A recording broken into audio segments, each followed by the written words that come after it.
بسم اللہ الرحمن الرحیم۔ چونکہ رمضان آ رہا ہے، چند چیزیں میں آپ سے تھوڑی دیر میں ذکر کروں گی، باقی آپ پچھلے سالوں کے لیکچرز دوبارہ سن کے اپنی تیاری کر سکتے ہیں، لیکن چند ایک یاد دہانیاں، کسی کی شادی ہو، کوئی فوت ہو جائے، کوئی سفر ہو، ایون روزمرہ زندگی میں بھی ہم جیسے کھانا پکانا ہے یا کسی نے آنا ہے، کوئی مہمان آ رہا ہے، تو ہم کیا کرتے ہیں؟ تیاری کرتے ہیں۔ اور جو شخص تیاری کرتا ہے وہ اس وقت کے یا موقع کے آنے سے پہلے پھر اپنا کام آسان طریقے سے کرنے کے قابل ہوتا ہے۔ اور اگر کوئی پلاننگ نہیں کرتا، تیاری نہیں کرتا، ہیپ ہیزرڈ کسی چیز کو شروع کرتا ہے، تو اس میں وہ کوالٹی نہیں آتی۔ رمضان ایک نیکیوں کا موسم بہار ہے، اور بہترین طریقے سے انسان اپنے جسم، اپنی روح، اپنے دل کی تطہیر کر سکتا ہے، یعنی اس کو پاک کر سکتا ہے۔ وہ تو اللہ ہی کرتا ہے، لیکن ایک ذریعہ بنایا اللہ نے دلوں کی صفائی کا، روح کی صفائی کا، ہماری تربیت کا، اور ہمیں تقویٰ دینے کا۔ تو ہمارا ٹارگٹ اس میں یہی ہونا چاہیے کہ ہم نے اس رمضان میں تقویٰ حاصل کرنا ہے انشاءاللہ، ٹھیک ہے؟ یہ ہمارا ٹارگٹ ہے۔ اب تقویٰ کے حصول کے لیے پھر ہم نے کیا کرنا ہے؟ سب سے پہلے رمضان سے پہلے ہی تیاری شروع کر دینی ہے۔ اس میں سب سے پہلی بات یہ کہ ہم اپنے گناہوں پر سچی توبہ کریں، توبہ اور استغفار۔ ویسے تو ہمیشہ ہی کرنی چاہیے، لیکن یہ یاد رکھیں کہ گناہ نیکیوں کے راستے میں حائل ہو جاتے ہیں۔ نیکیوں کا موسم بہار آ رہا ہے، کہیں ایسا نہ ہو کہ آپ اس سے پوری طرح فائدہ نہ اٹھا سکیں اور آپ نیکیاں نہ کر سکیں۔ کیوں؟ گناہوں کی وجہ سے۔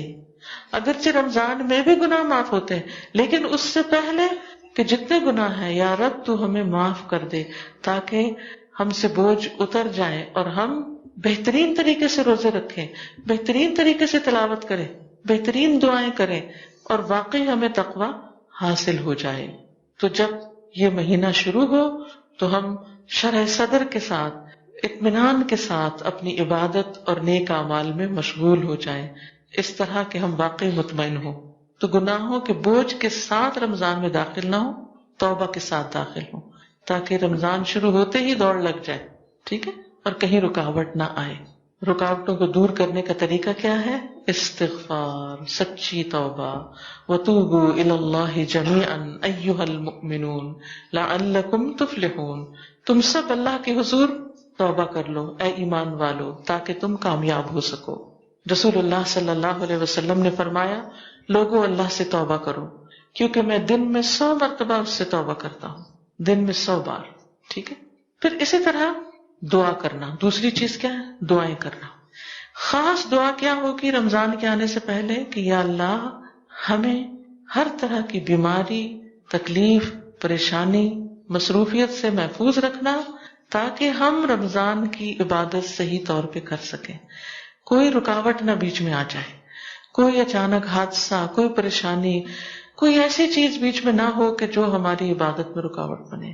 کیونکہ بعض اوقات آپ دیکھیے کہ آپ کی بڑی تیاری ہوتی ہے کام کرنے کی، اچانک آپ خود بیمار ہو جاتے ہیں یا گھر والوں میں سے کوئی بیمار ہو جاتا ہے، تو پھر کیا ہوتا ہے؟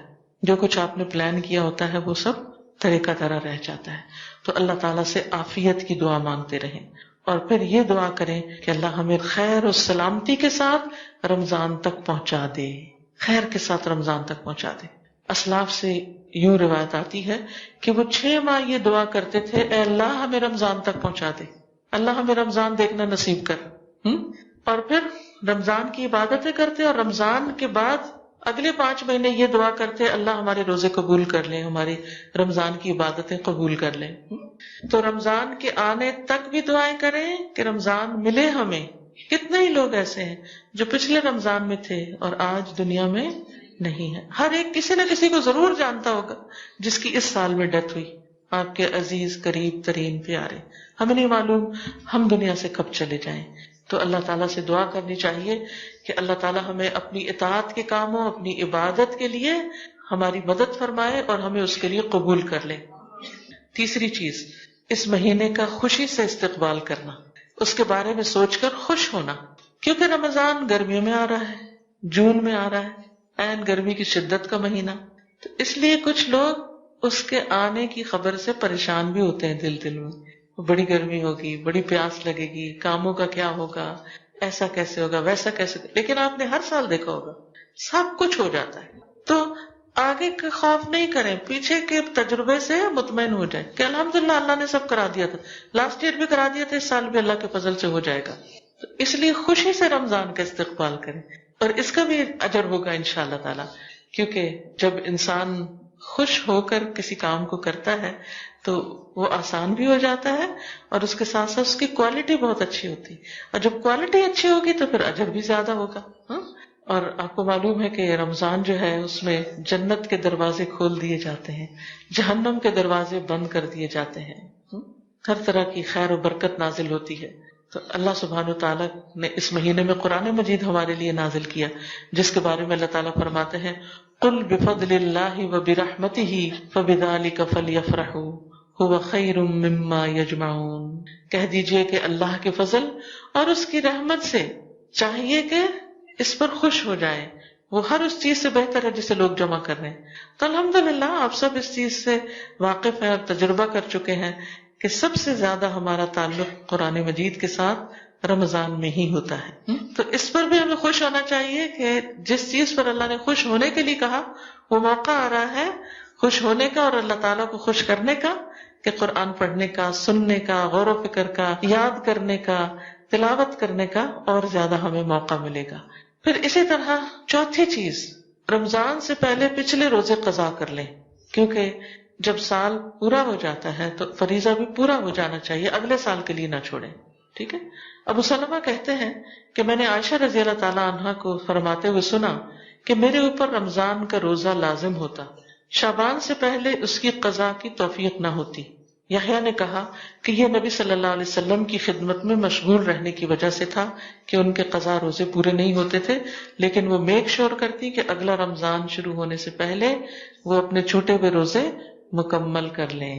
ٹھیک ہے. تو شعبان میں پچھلے جو بھی منسز وغیرہ کی وجہ سے یا بچوں کی پیدائش کی وجہ سے روزے چھوٹے ہوں وہ اپنے پورے کر لیں، کیونکہ شعبان میں ویسے بھی نبی صلی اللہ علیہ وسلم اس میں کثرت سے روزے رکھا کرتے تھے. تو اس میں اگر قضا روزے رکھ لیے جائیں یا نفلی روزے رکھ لیے جائیں تو بہت ہی اچھا ہے. تو حضرت عائشہ رضی اللہ تعالی عنہا کی شعبان میں روزے رکھنے کی حرص سے یا توجہ سے یہ بات پتہ چلتی ہے کہ دوسرے رمضان کے آنے سے پہلے پہلے اپنا قرضہ چکا دینا چاہیے. جیسے حج پہ جاتے ہوئے ہم اپنے قرضے چکاتے ہیں نا، تو اسی طرح رمضان آنے سے پہلے بھی اپنا قرضہ چکا دینا چاہیے. پانچویں چیز، رمضان کے بارے میں علم حاصل کریں، خوب جانیں، روزوں کے احکام کا پتہ چلائیں، رمضان کی فضیلت کا پتہ چلائیں. اس کے لیے بہترین کتاب ہے شہر رمضان، رمضان کا مہینہ. وہ کتاب آپ میں سے ہر ایک کے گھر میں ہونی چاہیے، ہر شخص کے پاس اپنا پرسنل نسخہ ہونا چاہیے، اور اس میں پورے رمضان سے متعلق جو چیزیں ضروری ہیں ان کو جمع کر لیا گیا ہے. ان کو چاہے آپ نے پچھلے سال پڑھا ہو، اس سال پھر دوبارہ پڑھیں. کیوں دوبارہ؟ تاکہ ساری چیزیں تازہ ہو جائیں اور کوئی چیز رہ نہ جائے. جیسے ایک طالب علم امتحان دیتا ہے نا تو وہ کیا کرتا ہے، آخر یعنی ساری رات بھی پڑھتا ہے، سارا سال بھی پڑھتا ہے، لیکن آخر میں پھر ایک دفعہ اندر جانے سے پہلے، انٹر ہونے سے پہلے ایگزامینیشن ہال میں دوبارہ موٹی موٹی باتیں پھر دوبارہ دیکھ لیتا ہے تاکہ کوئی چیز بھولے نہ. تو ہم بھی کچھ بھولے نہ اور ہر چیز اچھے طریقے سے کر سکے، اس کے لیے ہمیں اس کو پڑھ لینا چاہیے. اس کتاب کی خاص خصوصیت یہ کہ اس میں کرنے کے کام بتائے گئے ہیں، احادیث بیان کرنے کے بعد یہ کہ کرنا کیا کیا چاہیے. چھٹی چیز، رمضان کے آنے سے پہلے اپنے کاموں کو نپٹا لیں. کون سے کام؟ مثلا شاپنگ، گروسری سے متعلق، اپنا راشن دال چاول اکٹھے کر لیں، خاص طور پر بیسن وغیرہ جو آپ نے پکوڑے بنانے ہیں، کیونکہ اس کے بغیر تو ہمارے یہاں رمضان کا کانسیپٹ ہی نہیں ہے نا. لیکن یہ کہ اس سے ہم اپنے لیے بڑی مشکل کھڑی کرتے ہیں، کیونکہ کھانے میں تو مزہ آتا ہے لیکن اس کے بعد پیاس کا دور شروع ہوتا ہے جو روزے سے پہلے ہی ہوتی ہے، اور پھر اس میں مزید اضافہ ہو جاتا ہے. پھر جب ہم طالوت کی فوج کی طرح زیادہ پانی پی لیتے ہیں تو پھر تراویح پڑھنے کے لیے ہمیں مشکل ہو جاتی ہے. تو اس لیے ایسے کھانے تیار کریں، ہم خواتین خانہ ہیں اپنے لیے بھی اور اپنے بچوں اور گھر والوں کے لیے، جن کا روزہ ہم پہ ڈیپینڈ کرتا ہے ان سب کو ہم ہیلدی فوڈ کھلائیں تاکہ ان کا روزہ بھی اچھا گزرے اور ہم بھی سست نہ پڑے. تو یعنی ہر طرح کی تیاری، عید کے کپڑے بنا لیں، صفائی وغیرہ کر لیں، اور جو کام آپ کو رکاوٹ ڈالتے ہیں مختلف عبادتوں میں ان کو پہلے سے ہی نپٹا لیں.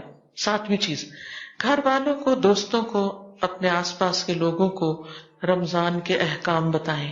یعنی اگر آپ قرآن پڑھی ہوئی ہیں، خاص طور پر درس دینا جانتی ہیں، تو اپنے قریبی حلقوں میں کچھ نہ کچھ اس کی تعلیم دیں.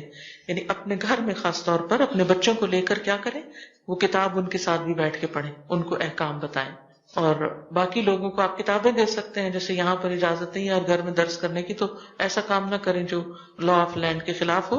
لیکن آپ کیا کر سکتے ہیں کہ لوگوں کو کتابیں دے سکتے ہیں کہ جس سے وہ اپنے خود پڑھ کے اپنے بچوں کے ساتھ پڑھ کے اس کی دہرائی کر لیں. ٹھیک ہے.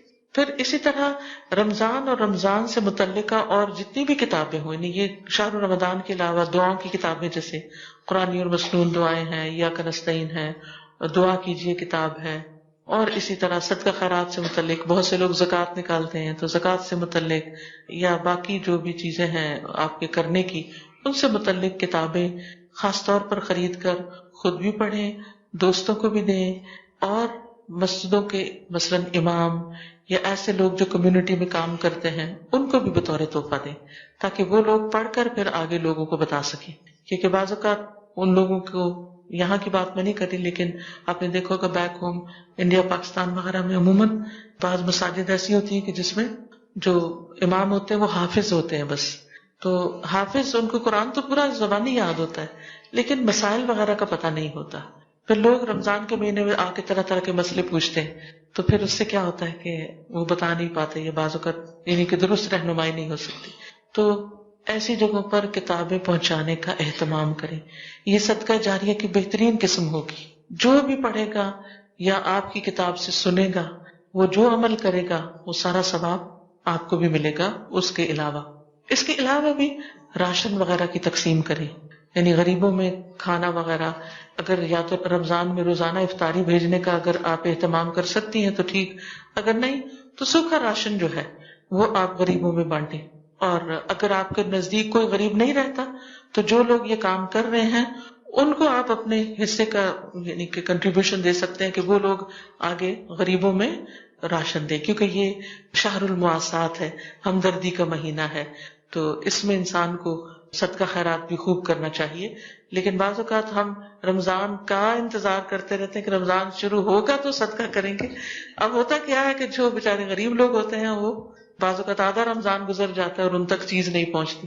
تو اگر آپ ان کو کپڑا دینا چاہتے ہیں یا راشن دینا چاہتے ہیں یا کچھ بھی کرنا چاہتے ہیں تو ایسے کام بھی شعبان میں ہی نمٹانے کی کوشش کریں. وہ کھائیں گے جب رمضان میں تو ثواب مل جائے گا نا، یا پہنیں گے رمضان میں تو ثواب مل جائے گا آپ کو. ٹھیک ہے. پھر اسی طرح شعبان کے مہینے میں اگر ہو سکے تو نفلی روزے وغیرہ رکھیں. حضرت عائشہ کہتی ہیں کہ رسول اللہ صلی اللہ علیہ وسلم نفل روزہ رکھنے لگتے تو ہمیں لگتا کہ اب آپ روزہ چھوڑیں گے نہیں، اور جب چھوڑ دیتے تو ہم سمجھتے کہ اب آپ رکھیں گے نہیں. اور میں نے رمضان کے علاوہ رسول اللہ صلی اللہ علیہ وسلم کو کبھی پورے مہینے کے نفلی روزے رکھتے نہیں دیکھا جتنے روزے آپ شعبان میں رکھتے تھے. یعنی شعبان سے زیادہ کسی اور مہینے میں آپ نے کبھی اتنے روزے نہیں رکھے. اسامہ بن زید کہتے ہیں میں نے عرض کیا اے اللہ کے رسول صلی اللہ علیہ وسلم، میں نے آپ کو کسی مہینے میں اتنے روزے رکھتے نہیں دیکھا جتنے آپ شعبان میں رکھتے ہیں. آپ نے فرمایا یہ وہ مہینہ ہے کہ لوگ اس سے غفلت کر جاتے ہیں.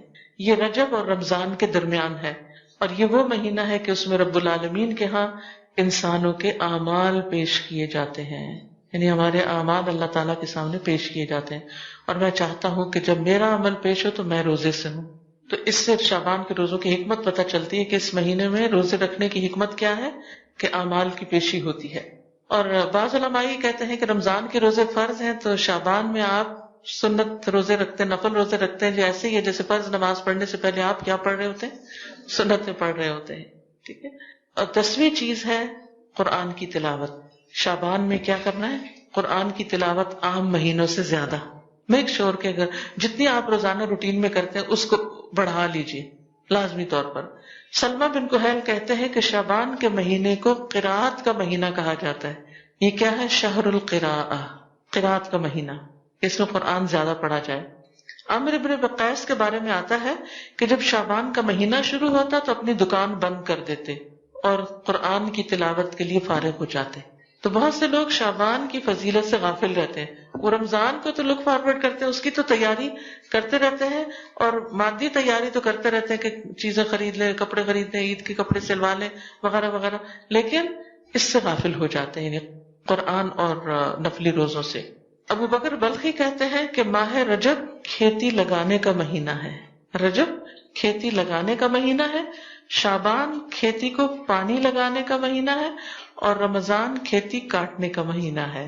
ان کا یہ بھی کہنا ہے کہ ماہ رجب کی مثال ہوا جیسی ہے کہ ہوا چلتی ہے پہلے، شعبان کی مثال بادلوں جیسی ہے کہ پہلے ہوا چلتی پھر بادل آ جاتے ہیں، اور رمضان کی مثال بارش جیسی ہے۔ اور جس نے ماہ رجب میں نہ تو کھیتی بوئی نہ شعبان میں کھیتی کو پانی لگایا تو وہ رمضان میں کھیتی کیسے کاٹے گا؟ گویا کسی کام کے کرنے سے پہلے اگر آپ نے تیاری ہی نہیں کی، پلاننگ ہی نہیں کی، تو جب کام سر پہ پڑے گا تو اس وقت آپ وہ کام اچھے طریقے سے کر نہیں سکتے، رمضان کے مہینے سے بھرپور فائدہ اٹھا نہیں سکتے۔ تو اللہ تعالیٰ سے دعا ہے کہ اللہ تعالیٰ ہمیں رمضان سے بھرپور فائدہ اٹھانے کی توفیق عطا فرمائے۔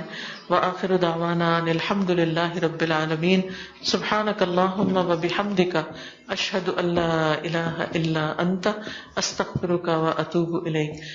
جزاکم اللہ خیرا۔ السلام علیکم ورحمۃ اللہ وبرکاتہ۔